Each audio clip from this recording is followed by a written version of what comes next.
Mga boss, test natin yung FPS nitong ARP9 version 2 na long. And tingnan natin kung maabot ba talaga siya ng 300 FPS. And meron akong chrono dito mga boss, naka 0.10 grams yung weight ng bullets and 7.20 mm yung size. And tingnan natin kung aabot ba talaga siya ng 300 FPS.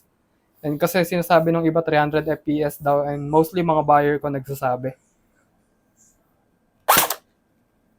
264, 267, 269, 263, 260, and 262, 258, 260, 264, 266. Yan, tingnan natin yung average. Average FPS niya is 266 max.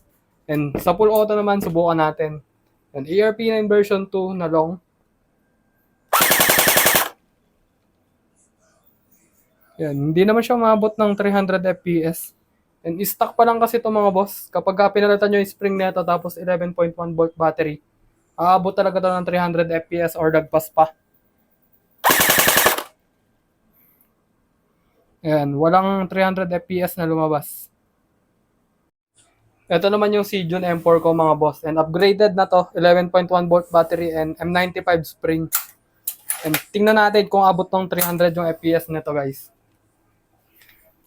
Same lang ng chrono na gagamitin and same lang din ng weight saka size. Semi muna. 275, 298, 302, 295, 299, 289, 298, 305. Yan, ganyan kalakas yung Seajon na upgraded.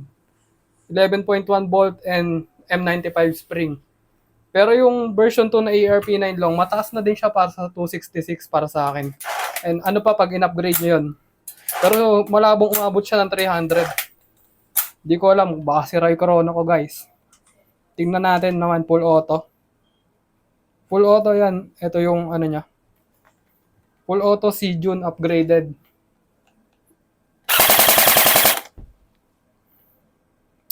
304 lang. Max talaga niya is 304. Ganyan lang siya naglalaro. And kung mas malakas pa dito yung ARP9 version 2 na long, ewan ko na lang. Ito, nakapalit ng spring tapos nakapalit na din ng battery 11.1 volt. Kasi para lumakas yung unit, kailangan malakas din yung spring. Kung malakas yung spring ng ARP9 long, hindi nyo siya magagamitan ng 7.4 volt. And kailangan gamitin nyo sa kanya is 11.1 para mahatak niya yung spring. And kapag nag-semi din yung ARP9 version 2 na long, hirap na hirap yun. Kaya di ko alam, malabong umabot yun ng 300 FPS mga boss.